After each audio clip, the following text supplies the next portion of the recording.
Je veux t'aimer, Seigneur, en cette année 2020, alors que nous sommes encore à la porte de 2020. Oui, Seigneur. Je veux t'aimer de cet amour inconditionnel. Cet amour inconditionnel. Oui. Élevons nos voix encore une fois. Seigneur, voici ma vie, voici mon cœur. Seigneur, voici ma vie, voici mon cœur. Seigneur, ce matin, tu nous as interpellés dans cette marche avec toi. Tu nous as interpellés, Seigneur, par rapport à l'amour inconditionnel. Seigneur, ce matin, aide à maintenir, à y demeurer dans cette dimension d'amour, Seigneur. C'est notre prière ce matin.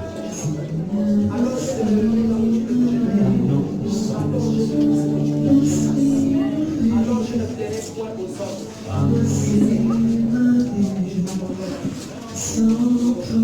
Amen. Alléluia. Alors que nous sommes au premier dimanche de cette année 2020, je vais tout simplement continuer dans ce que Dieu a commencé. Vous voyez, Naomi, de rue d'autant pour moi, c'est la préfiguration de l'Église. Cette Église qui est composée, qui est le produit des nations qui n'ont rien à voir avec Israël, et qui décident de s'attacher au Dieu d'Israël. Alléluia.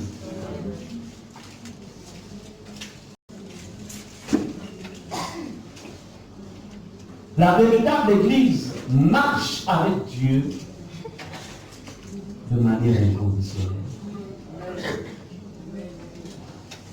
Lorsque vous étudiez la vie de la première Église, de ce qui a fait la force de la première Église, c'était une Église en fait qu'on ne pouvait pas acheter. Une Église qui avait compris qu'en fait ce monde était passager. Une Église qui était prête à aller et qui a nous donné salut, parce que lorsque nous lisons, on fera un jour l'historique de la manière dont les disciples de Jésus, comment sont-ils morts? Ils sont morts de la mauvaise mort. Certains crucifiés à l'envers.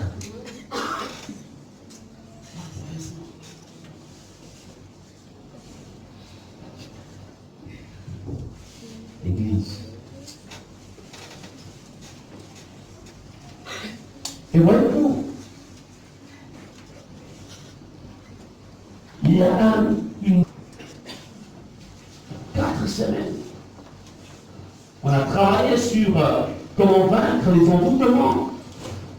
Mais bien avant, on a travaillé sur la sanctification.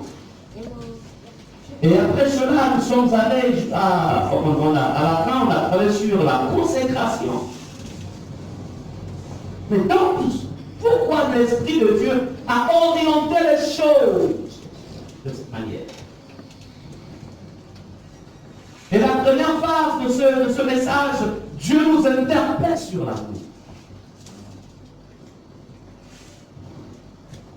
Bien-aimés,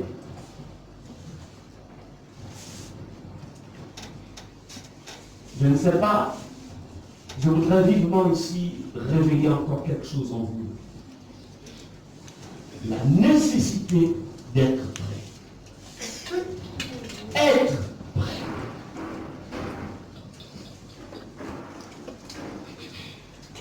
Je m'avais, avec les Écritures, faire comprendre encore une fois ce qui s'est passé pendant les 3-4 semaines précédentes.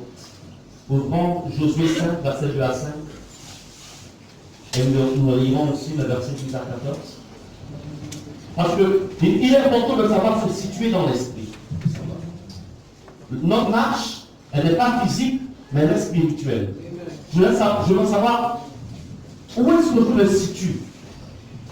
Ok, je suis dans cette communauté, Réma et Fata, mais spirituellement, en fait, nous allons où? On va où? Les versions nous conduisent où? Amen. Josué 7, verset 5. En ce temps-là, l'Éternel dit à Josué, faites-toi des couteaux de pierre et circoncis de nouveau les enfants d'Israël. Une seconde fois. Verset 3, Josué se fit des couteaux de pierre et il circoncis les enfants d'Israël sur la colline d'Aralot. Verset 4, voici la raison pour laquelle Josué les circoncis. Tout le peuple sorti d'Égypte, les mâles, tous les hommes de guerre étaient morts dans le désert pendant la route après leur sortie d'Égypte. Verset 5. Tout ce peuple sorti d'Égypte était circoncis. Mais tout le peuple né dans le désert pendant la route après la sortie d'Égypte n'avait point été circoncis. La circoncision. Pendant tous ces moments qui nous ont amenés à conclure le 30 ici par une veillée de prière, c'était des temps où le Seigneur venait en fait faire une œuvre nouvelle dans chacune des vies. Alléluia. Une œuvre nouvelle, la circoncision. Dans la circoncision, il y a une dimension d'alliance avec le Seigneur. Une nouvelle alliance. Dans la circoncision, il y a aussi cette dimension de purification, de nettoyage, ôter ce qui est impur et rentrer dans la dimension de ce qui est pur. Oui, il n'y a que celui qui aime Dieu qui peut accepter de se faire circoncire. Alléluia. Parce que la circoncision, elle fait mal. Dieu. Église, nous allons quelque part. La finalité de notre marche, c'est l'enlèvement. La finalité. Soit, si c'est par la mort, tu dois être sûr. Être sûr que les anges de Dieu viendront te chercher pour te faire entrer dans l'éternité.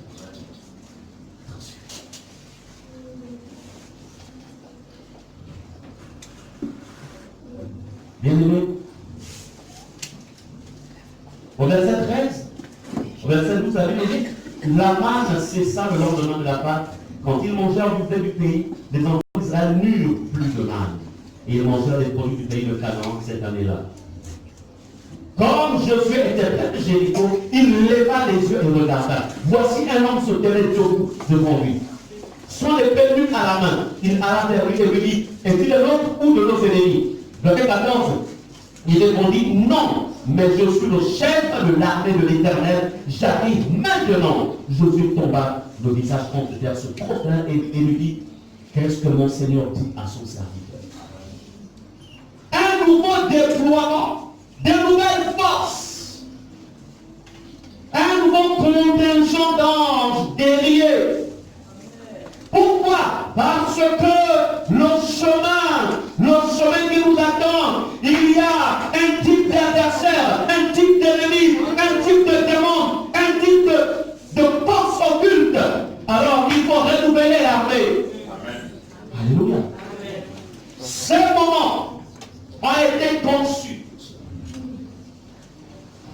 Vous savez, il existe différents types d'anges. Il y a des anges messagers. Il y a des anges guerriers. Il y a même des anges médecins. Bref, il y a des anges qui sont consacrés pour la louange. Mais, ici, Josué n'avait pas besoin d'anges messagers. Parce qu'il avait en face de lui, il fallait qu'il fasse entrer le peuple à Canaan. Il avait besoin des anges guéris. C'est pourquoi Dieu permet qu'il voie. Après la circoncision, qu'est-ce que Josué voit? Il ne le voit pas avant la circoncision, mais c'est après la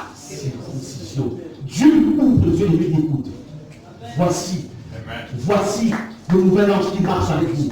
C'est un ange puissant, guerrier. Alléluia. Et ce matin, vous dire ce matin, encore une fois, vous avez été équipés. Vous avez été équipés pendant ces moments. C'est pourquoi ce nouvel équipement se repose de quoi? Alléluia.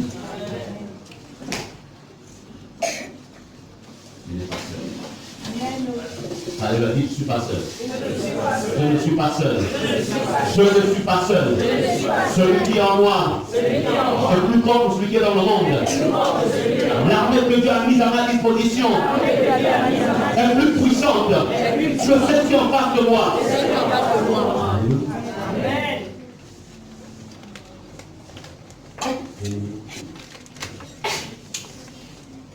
Mais dans tout cela, il y a une chose que Dieu veut que nous comprenions. Nous devons chaque jour vivre la préparation. Nous ne sommes pas des citoyens de ce monde. Je ne suis pas citoyen de la terre. Je suis un citoyen céleste. Je ne veux pas dire christianisme céleste, mais je suis citoyen du ciel. Alléluia. C'est cela la citoyenneté. C'est celle-là plutôt ta citoyenneté. À n'importe quel moment, le maître va revenir. Église, veillez sur votre foi. Je pense que dans la nuit, il y a quelqu'un qui m'a envoyé le témoignage d'une jeune dame qui en fait, je vais le balancer dans le forum. Chrétien!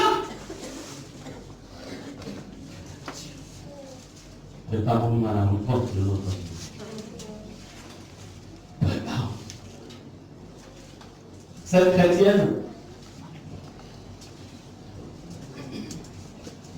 je pense que dans ce témoignage, ce qui va se passer, je vais le donner à certains d'entre vous. En fait, elle rentre dans un coma, une jeune dame, elle rentre dans un coma, et dans ce coma, elle se voit monter. Elle arrive justement dans l'espace. Et là-haut dans l'espace, elle est récupérée par un démon. Elle est chrétienne. Donc, il y a une dispute entre les anges et les démons. Les démons la récupèrent et descendent dans les ombres de la terre. Et là-bas, il y a une première prison qu'elle rencontre. Elle voit au moment de torturer quelqu'un. Les démons. Deuxième étape, troisième prison, troisième étape, quatrième étape. Et la quatrième étape, c'est l'étape de son péché. Elle était rattachée à un péché. Et c'est ce péché-là, les démons ont commencé à la torturer à partir du péché qui était attaché à ça. Je voudrais vous dire qu'elle était engagée dans une église, elle priait dans une église, de réveil. Elle dit, lorsqu'elle s'est retrouvée dans cet endroit, ça paraissait être plus l'éternité. Et pourtant, elle n'a pas passé plus de 2 jours dans cet endroit. Ça paraissait une éternité.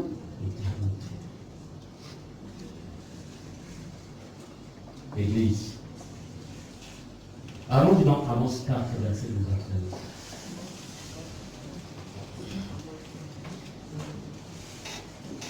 Lisons le verset 12, et c'est la partie P qui va nous intéresser. C'est pourquoi je te traiterai de la même manière d'Israël. Et puisque je te traiterai de la même manière, le verset qui nous intéresse ici, prépare-toi à la rencontre de ton Dieu. Ô Israël. Amos 4, 12. Prépare-toi à la rencontre de ton Dieu. Prépare-toi. Comment prépares-tu la rencontre avec ton Dieu? Comment? Et on va y travailler. On ne pas se préparer à rencontrer Dieu si on n'est pas assis dans l'amour de Dieu.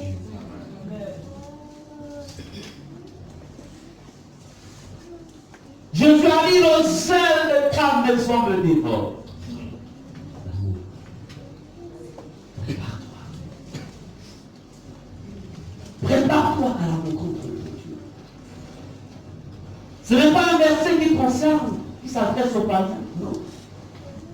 Prépare-toi.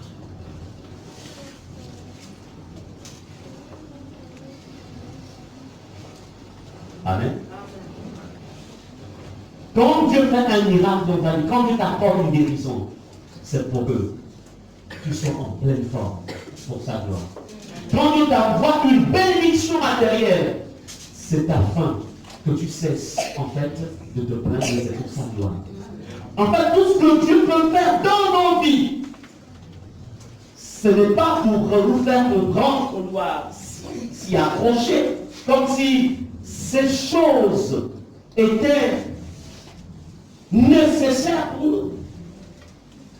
Mais c'est une manière pour Dieu de dire, en fait, je te donne ces choses, mais sache que tu ne dois pas t'accrocher.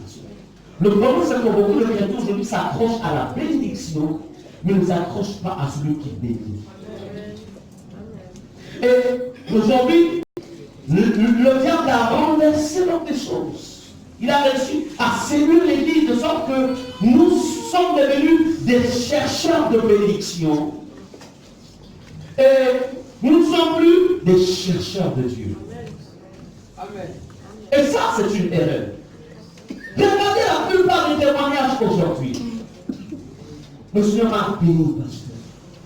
Il a permis que, vraiment, c'est étrange, j'ai trouvé dans mon compte pratiquement 1 million de francs, pasteur. Le Seigneur m'a béni. Mais il y a une de témoignage, pasteur. J'ai pris 3 jours de jeûne. Et pendant ces temps de jeûne, le Seigneur s'est révélé à moi. Et il m'a donné un message, pasteur. Ces témoignages sont en message. Ce sont des témoignages basés sur le matériel. Des choses qui passent. Et qui finissent par pourrir. Est-ce qu'aujourd'hui, on peut encore voir des hommes et des femmes qui viennent entendre le dernier pasteur chez le témoignage? Oui. C'est quoi le témoignage? Jésus s'est révélé à moi. Est-ce qu'on va avoir encore ce genre de témoignage? Et regardez comment le diable a renversé des choses. C'est un évangile qui te le père. Lorsque tu ne roules pas dans une voiture, une grande berline, on dira tu n'es pas payé. Quand tu montes dans une petite voiture, on dit hé, mais tu sens c'est toi. Pour quelque chose qui n'a pas visité.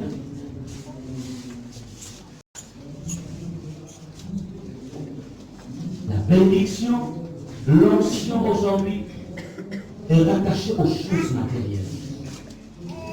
Au lieu que la bénédiction et l'onction soient rattachées à la connaissance de Jésus, il est rattaché à ces choses. Je ne veux pas dire qu'on n'a pas besoin de ces choses, mais elles sont ces modèles. Alléluia. Cherchez premièrement le royaume des cieux et sa justice. Et toutes ces choses, la Bible appelle cela toutes ces choses. Les grandes maisons, la Bible appelle cela toutes ces choses. Les grosses voitures, la Bible appelle cela toutes ces choses.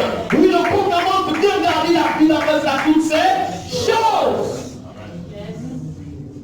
Je ne peux pas faire si la promotion de la médiocrité, ce n'est pas ce que je veux dire. Mais ce que je veux faire vraiment, c'est qu'en fait, Dieu doit être le premier dans ma vie. Et je m'y plais avec ce qu'il me donne. Jean-Baptiste n'a pas fait tomber le feu du ciel. Il n'y avait même pas une congrégation.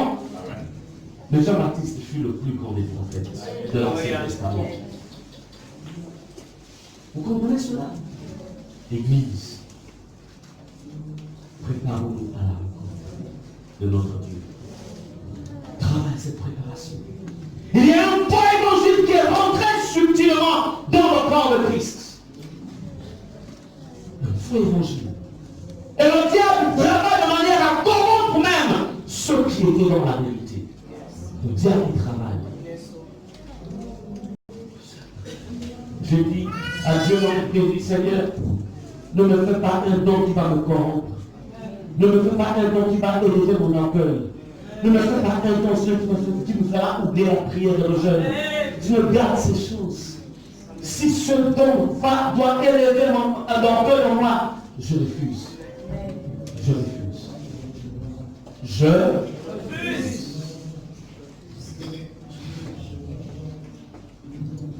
Alléluia. Il y a des dons qui vous conduiront en enfer si vous les acceptez. Un don qui vient tuer ton humilité. Relâche. Relâche. Parce que l'orgueil conduit à la chute, mais l'humilité conduit à la gloire. Relâche.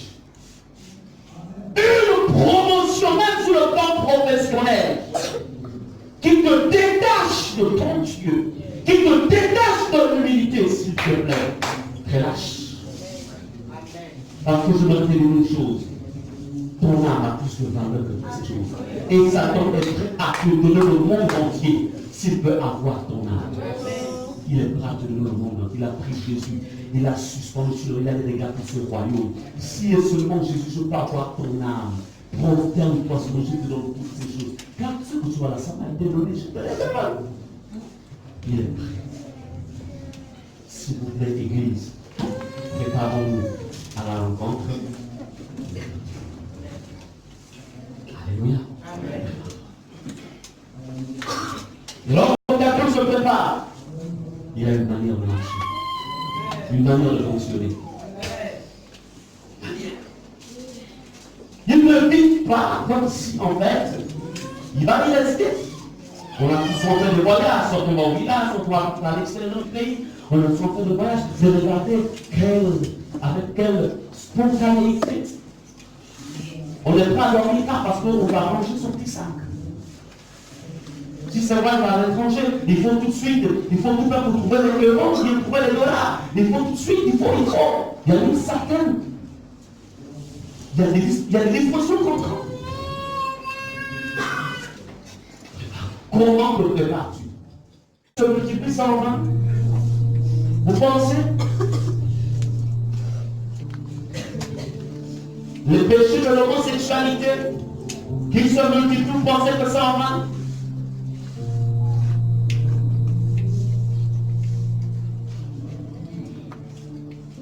Vous pensez que les changements climatiques, quand nous l'observons, vous pensez que c'est tout simplement un problème d'ordre scientifique?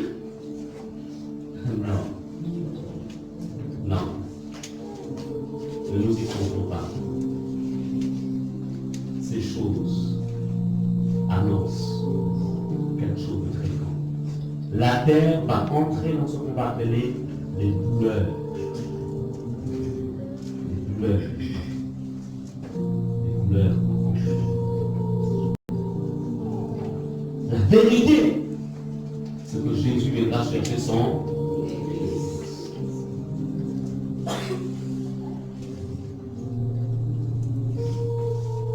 Le temps vient où nous ferons un séminaire eschatologique ici. On enseigne beaucoup cela au niveau de l'Institut, mais on va le faire au niveau de l'Église, afin que vous soyez informés et que vous sachiez comment résister et pourquoi résister.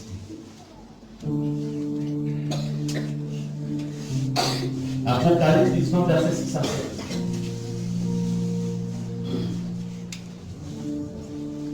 Apocalypse 19, verset 6 à 7. J'entendis comme une voix d'une foule nombreuse, comme un bruit de grosses eaux, et comme un bruit de fort tonnerre, disant Alléluia, car le Seigneur notre Dieu Tout-Puissant est entré dans son règne. Verset 7. Réjouissons-nous et soyons dans l'allégresse et donnons lui gloire, car les noces de l'année sont venues et son épouse s'est préparée. My God. Alléluia.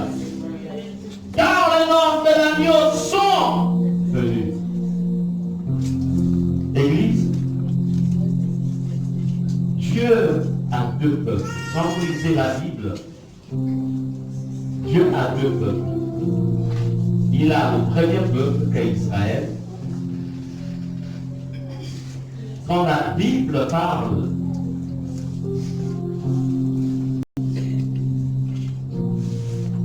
de cette nouvelle Jérusalem qui descendra, quand la Bible parle en fait du roi, donc de Jésus qui devra régner sur la terre, et de plusieurs qui seront en fait gérants de plusieurs royaumes, etc. En fait, Israël va être le peuple qui va régner sur la terre. C'est le peuple élu de Dieu.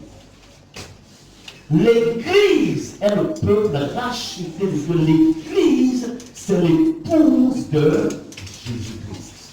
Israël n'est pas l'épouse, mais c'est l'Église qui est l'épouse de Jésus.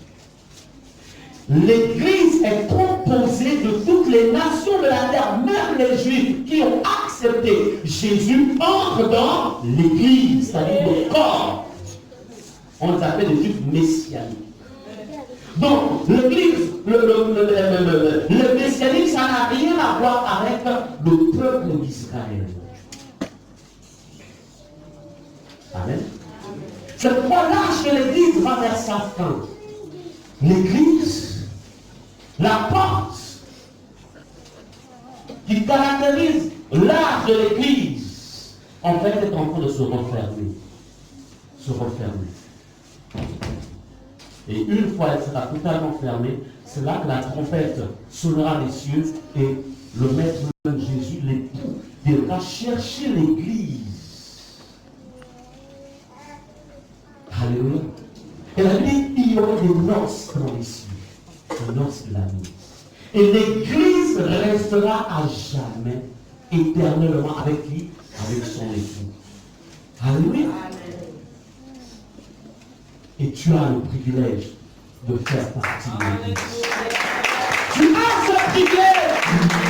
Alors, accroche-toi. Accroche-toi. Je suis prêt à manger le pain avec du sel. Ça se mange avec le sel. Non, c'est le sucré. Et non le sel. Oui, je suis prêt à manger ma sanctification. Je le fais. Il est mieux sur la terre de dormir dans un tondu, une maison penchée à 90 degrés. Donc te regarde avec des petits trous quand tu dors. Il y a des chatons qui viennent chanter, il n'y a pas de souci. Mais au moins, je suis dans la sanctification. Je préfère cela. Je préfère.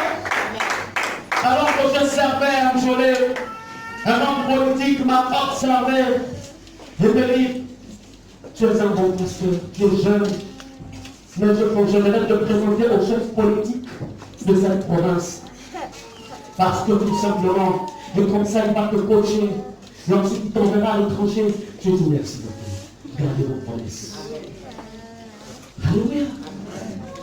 Rien dans ce monde ne vaut ce qui vous attend. Rien dans ce monde. S'il vous plaît, ne vendez pas ce que vous avez. Ne vendez pas. Le diable cherchera à vous voler cela. Ne vendez pas. Alléluia. Prépare-toi à la rencontre de ton Dieu, le maître ami. Prépare-toi. Jeunes, préparez-vous. Préparez-vous. Femmes, préparez-vous. Prépare-toi. Comment? En se séparant du péché. Sortez du concubinage. Sortez du péché. Sortez des mensonges. Sortez des vols. Sortez de tout ce qui n'est pas de Dieu. Fuyez l'iniquité. Demeurez dans la sainteté. Alléluia. Vous appartenez au maître. Vous appartenez. Vous ne pouvez pas imaginer le grand salut qui est en vous. Vous ne pouvez pas imaginer. Alléluia. Vous savez, écoutez bien. Mais les lumières conditionnelles. Oui, l'amour est conditionnel. Amen. L'amour est conditionnel. Bon Dieu, des opportunités. Ceux qui sont ici savent. Ça fait, tu vois, son 4 ans que je marche avec le Seigneur. Converti au 1947, je ne vais pas adhérer dans une église dans la qui convertie. Parce qu'il y a deux types de chrétiens qui fréquentent. Il y a certains qui sont convertis, d'autres qui ont adhéré les communautés. Je ne prends pas de conversion. Combien d'opportunités de corruption sur mon chemin?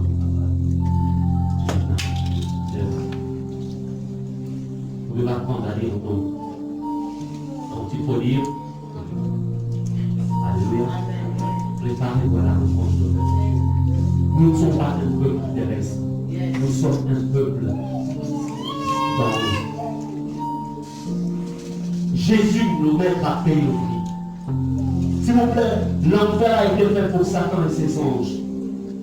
C'est le grand faux évangile. Lorsqu'on vous dit, écoutez Jésus, Dieu est amour, Dieu ne peut pas envoyer personne en enfer. Le point c'est que Dieu est saint, il est pur. En réalité, ce n'est pas nous-mêmes. Ce n'est pas Dieu qui nous enverra en enfer. C'est toi-même qui te sentiras indigne de te rapprocher. C'est toi qui te sentiras indigne. Amen. Tu te sentiras indigne. L'église. Il va t'apprendre à parler. Alléluia. Il y a un niveau de vie où vous êtes obligé de vivre seul. Il y a des relations que vous devez couper. À un moment, j'ai fait une analyse sur certains de mes contacts dans le milieu ecclésiastique. J'ai analysé. J'ai dit même au fait, mais le contact avec tel homme Dieu, ça m'apporte quoi? Le contact avec tel homme Dieu, ça m'apporte quoi? Mais c'est peut-être rien du tout. En groupe.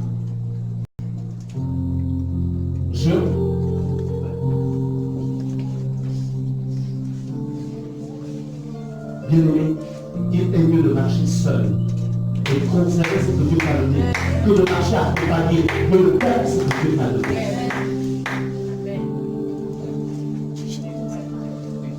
Bien-aimé, aussi le salaire personnel. Le salaire personnel. Et vous êtes obligés. C'est-à-dire qu'il y a une dimension où vous serez obligés d'être seul. Toi et ta femme. Si tu n'es pas marié, ce n'est pas un problème, mais seul avec Dieu. Parce que tout simplement, tu dois préserver ce que Dieu t'a donné. Garde. Nous sommes à l'entrée de 2020. Faire ce qu'on va appeler une analyse de tous tes contacts, de toutes tes relations. Ça t'apporte quoi? Qu'est-ce que ça m'apporte? Ok, Dieu te donne le domaine des affaires. Qu'est-ce que ça t'apporte dans le domaine des affaires? Bien, sur le plan spirituel, ok, frère, ok, ça nous apporte quoi? Lorsque je vais le visiter, bon, super, imaginons qu'on est juste dans l'assemblée, là c'est pour le pasteur, quand je vais vers lui, qu'est-ce que ça nous apporte sur le plan spirituel? Quel est le plus? Quel est le plus? Est-ce que c'est pour parler des affaires du Kératino, même si c'est pas passé, ou si c'est pour parler, en fait, ça nous apporte quoi? Est-ce que c'est une prophétie qui m'apporte? Est-ce que c'est la prière? Est-ce que c'est une révélation?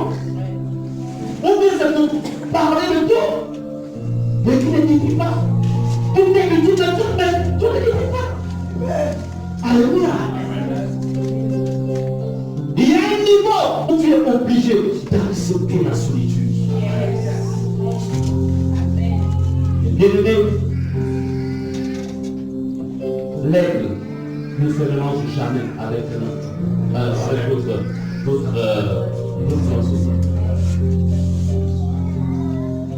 Alléluia. Le diable ne craint pas le fait que tu viennes à l'église. Parce que même dans ce genre de communauté, il y a quelqu'un qui peut être là, il est sorcier, il rentre, il laisse sa sorcellerie à la porte, parce qu'il y a un feu ici, il devient humain, il laisse sa sorcellerie là-bas sur le bord du banquier, il s'assoit, il essaye d'écouter, après, quand il finit, il ressort, il remet sa sorcellerie, il s'en va. Donc ce n'est pas parce qu'on va à l'église, non. Soit la personne ouvre le cœur, soit la personne ferme le cœur.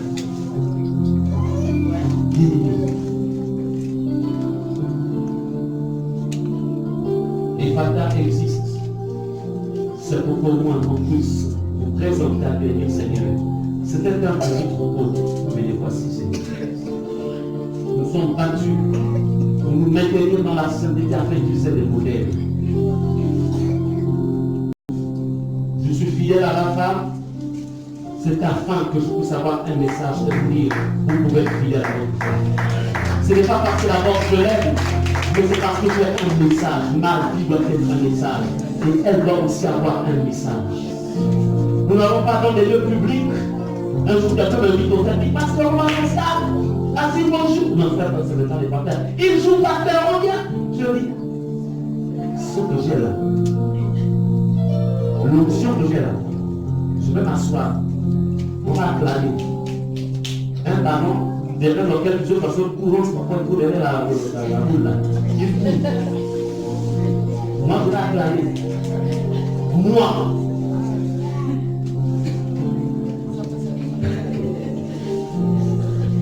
Je ne veux pas dire que cette femme fausse, parce que je ne veux pas vous interdire, mais ce que je veux vous dire, c'est qu'il y a des dimensions.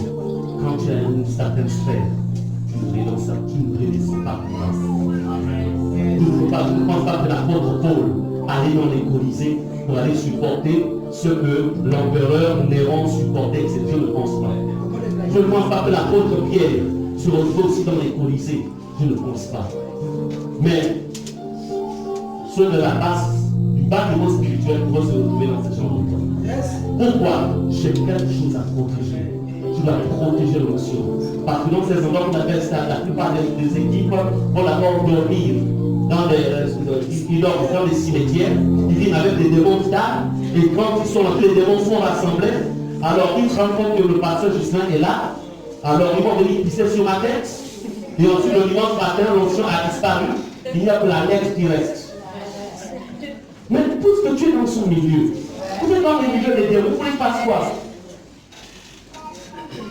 Je pense que beaucoup ne comprennent pas comment ça fonctionne à l'extérieur.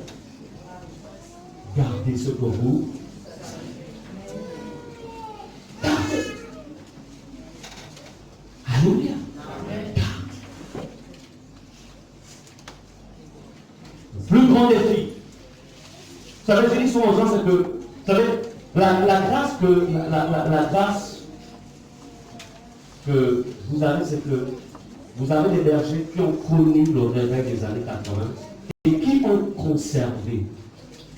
Le tout n'est pas de connaître le réveil, mais est-ce que les acquis de ce réveil ont été conservés? Est-ce que dans ta vie, tu as conservé cela? Alléluia. Est-ce que tu as conservé? La manière dont Dieu nous a éduqués en ce temps-là, est-ce que ça a été conservé? Et nous marchons de manière à conserver cela. On refuse. Je vais à Johannesburg, pendant les temps de formation. On veut m'inviter au cinéma. Des chrétiens. Lui il était chrétien, c'était chrétien, il revenait de Hollande. Il peut venir aussi à l'Institut. Il va aller au cinéma pour aller sur les films. Il dit, parce que si on va aller au cinéma, tu dis, tu as dans ma chambre là, j'ai une télévision, j'ai un DVD et j'ai le genre de films que je suis. Là, il faut pas au cinéma. Si c'est pour aller prêcher la parole, on va aller. Mais si c'est pour m'asseoir sur un film, avec les paillettes autour, je ne viens pas. Je vais partir. Je préfère rester seul dans cette enceinte-là, seul, que d'aller dans ces endroits. Pourquoi je conserve ce que j'ai? Oui, tout ce que c'est. À l'époque, c'était les toilettes, les lunettes là. Quand vous mettez ça, voilà. Ensuite, vous êtes, comme si vous étiez dans le film. Tout ça, c'est rien. Je mets ça au ciel. Je mets ça en là. Je ne vais pas là-bas. Amen. La préparation. Donc, ce que je voudrais vous dire, c'est que la préparation vous demandera aussi des sacrifices. Sacrifices. À un moment, vous serez incompris. Lorsque tu es compris de tout le monde, il y a un problème dans ta vie. Il y a un niveau où tu dois être compris. Si tout le monde te comprend, il y a un problème. Il n'y a que les personnes spirituelles doivent te comprendre. Même si les charnels te comprennent, tout le monde te comprend, il y a un problème dans la vie. Alléluia. Jésus n'était pas incompris. On a dit il a un démon, ce type a un démon, il a un démon. Incompris. Non. Ça là, c'est le fils de Marie et de Joseph. C'est pas le Messie, c'est pas le Messie. Incompris. Dans quel domaine es-tu incompris? Dans quel domaine? Aujourd'hui, la tendance qu'on acclame, tout le monde en acclame. Tu cherches les acclamations? Tu cherches la gloire? Non, mon Dieu m'a dit que la gloire, c'est pas pour ceux-ci. Mais pendant ce temps, il dit, ceux qui veulent marcher pieusement en Christ Jésus seront persécutés. En quoi es-tu persécuté? En quoi es-tu rejeté? En quoi es-tu incompris? En quoi? Nous sommes à l'entrée de 2020. En quoi? Alléluia. Bien-aimés, l'évangile. Nous devons aller au ciel. Nous devons être enlevés. Je ne sais pas quand, mais ce que je sais, c'est qu'on va être enlevé. Quand on voit les événements au Moyen-Orient, on doit faire attention. On ne sait pas. On ne sait pas. Pour ceux qui suivent l'actualité, je ne peux pas dire être informé sur moi je suis pasteur. Mais je ne sais pas comment les choses vont évoluer du côté du Proche-Orient ou du Moyen-Orient. On ne sait pas. Pour ceux qui suivent l'actualité, vous savez de quoi je parle. On ne sait pas. Mais ce qui est vrai, selon la prophétie, il va y avoir une alliance entre la Russie, l'Iran et la Chine. Et je pense que cette alliance est en train de se faire. Parce qu'en fait, quand on parle de la guerre d'Armageddon, ces trois pays-là seront au centre de cette guerre, c'est-à-dire dans le cadre de l'Antichrist. L'église de Jésus va goûter les prémices. Il goûtera les prémices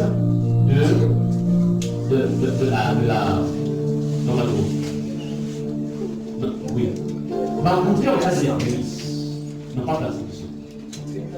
Tribulation. L'église va goûter juste au début, mais n'ira pas jusqu'au bout. Parce que l'église, Jésus va retirer son église. Alléluia.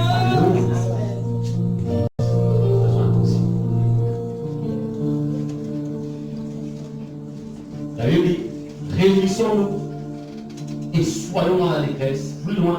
Et son épouse s'est préparée. Celui qui est de l'épouse se prépare. Lorsque quelqu'un est fiancé, quand quelqu'une est fiancée, elle repousse toutes les autres oppositions. Même les vieux amis là, les vieux amis, il ne faut pas venir m'embrouiller. J'avais tout le temps. Ne viens pas m'embrouiller ma chose. Ah, ça. Quand tu étais fiancé, j'avais tout les pousser, non? Amen. On les pousse. Ah, il y a les tu le pousses, non? Même lui, il avait tout les pousser. Celui qui recevait, il a tout les pousser. Tu ne peux pas être fiancé à Jésus et que tu acceptes. Non. Bien. Tu veux savoir si tu es dans la dimension des fiançailles? Présente-moi la sélection que tu as commencé à faire.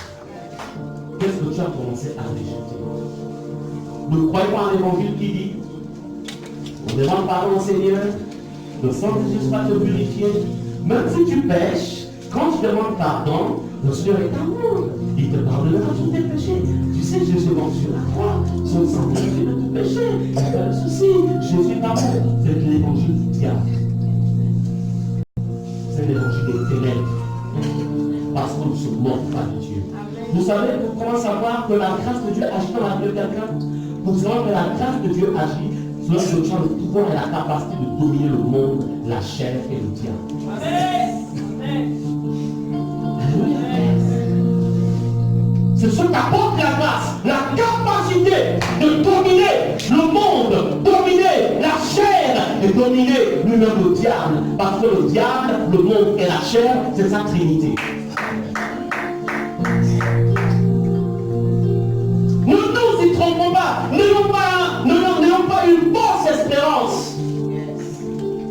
J'ai cessé, quand je l'ai prêché dans les funérailles, quand la personne était chrétienne, j'ai cessé de dire, avant qu'il disait, elle est sauvée, elle est au ciel. J'ai cessé de dire ça.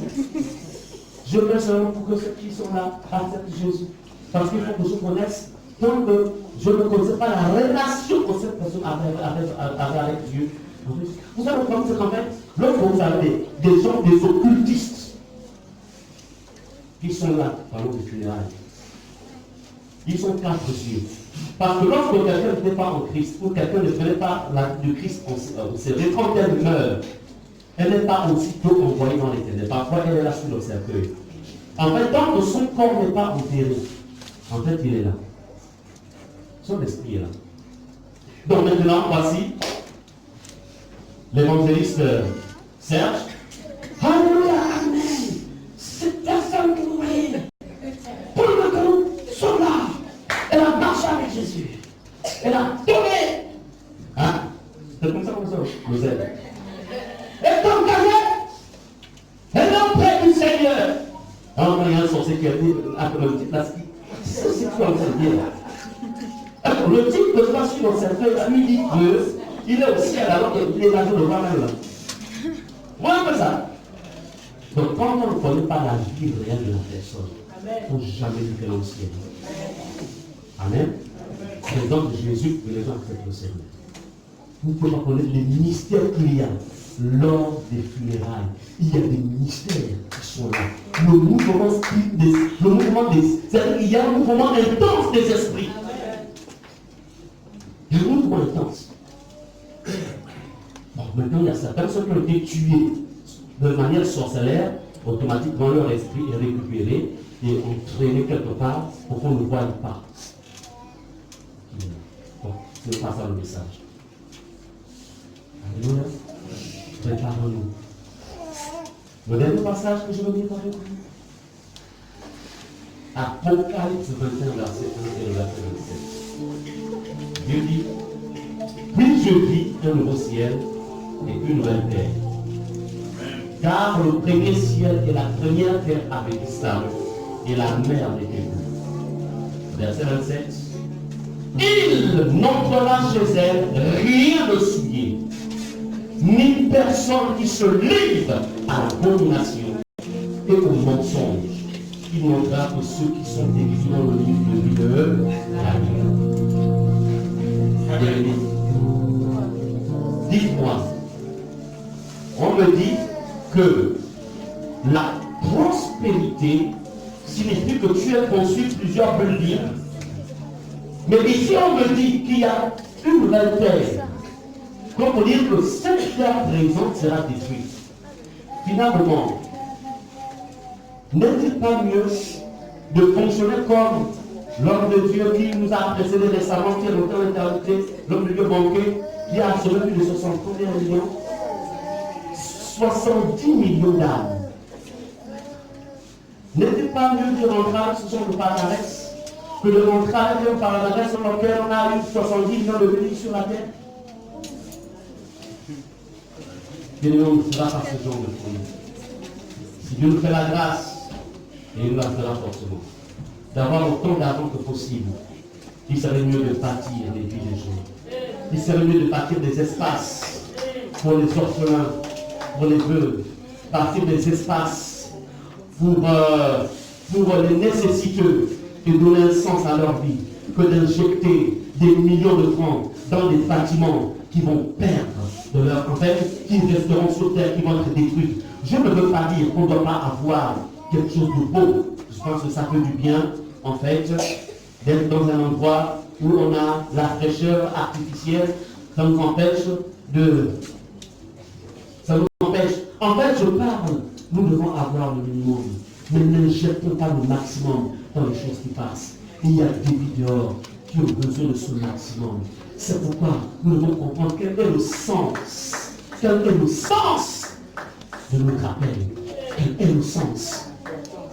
Quel est le sens de l'appel de l'Église. Injecter en ce qui passe ou injecter dans des vies. Quel est le sens. Quel est le sens. Alléluia. Église. Notre sens, le sens de notre existence. Le sens. 1. Garantir ton salut à toi. 2. Sauver les âmes. Le sens. Quand quelqu'un crie autour de toi et que tu peux donner à manger, donne-lui à manger. Amen. Le sens. Le sens.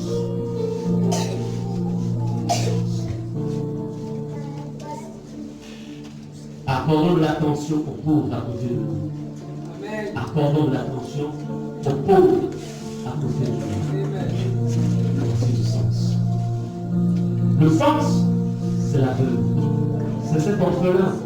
C'est ce pauvre qui est là. Oui, Jésus s'y est intéressé. Et puisque nous sommes du corps de Christ, intéressons-nous aussi à ces gens de temps. Voici le sens. Cessons de nous concentrer sur nous-mêmes par crainte de devenir un club. Le sens. Alléluia.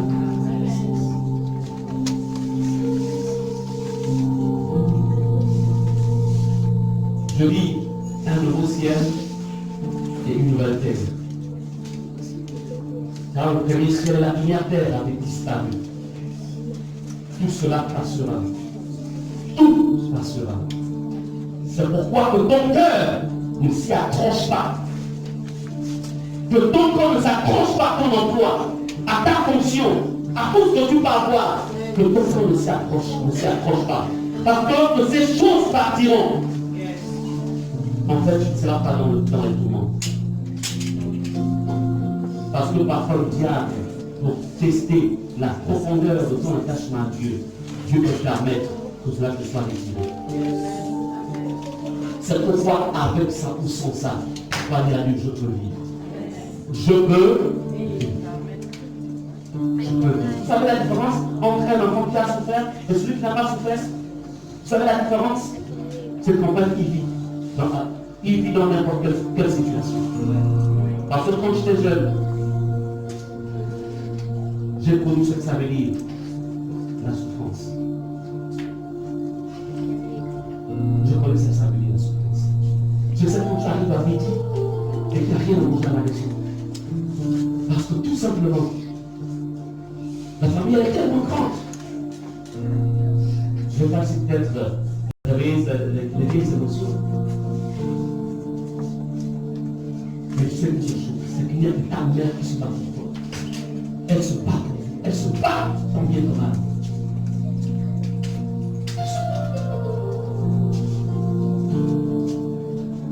Si je me suis rentré dans le foyer, même quand il n'y a rien, j'ouvre la base sa vie et je mange ça avec mes enfants. Pourquoi? Parce que je suis passé par ce chemin. Et quand il y a, quand le marché est à nouveau fait, on a mangé. C'est ça quand tu es passé par la souffrance. En fait, ça te forme, ça te donne une forme, ça ne te dérange pas. C'est pas, chérie, pourquoi chérie? Mais c'est où le poulet? Mais la viande, il n'y a pas de cœur, il n'y a pas de cœur, il n'y a pas de problème. C'est la boîte sardine au lit. Amen. Et c'est ça l'Église. L'Église doit vivre dans toutes les situations. C'est là. Alléluia. Notre Christ est là-haut. Il n'y a pas de problème. Ne tombez pas dans ce faux évangile qui vous fait croire qu'un être de Jésus dans votre vie, ça veut dire une abondance en tout temps. Oui, il y a des temps où il y aura l'abondance, mais nous avons aussi le temps où il y aura le manque. Oui, ça va se passer ainsi. Parce que l'apôtre Paul lui-même, avec toute l'onction qu'il avait, il ressuscitait les morts, il guérissait les malades, mais il a pu dire dans les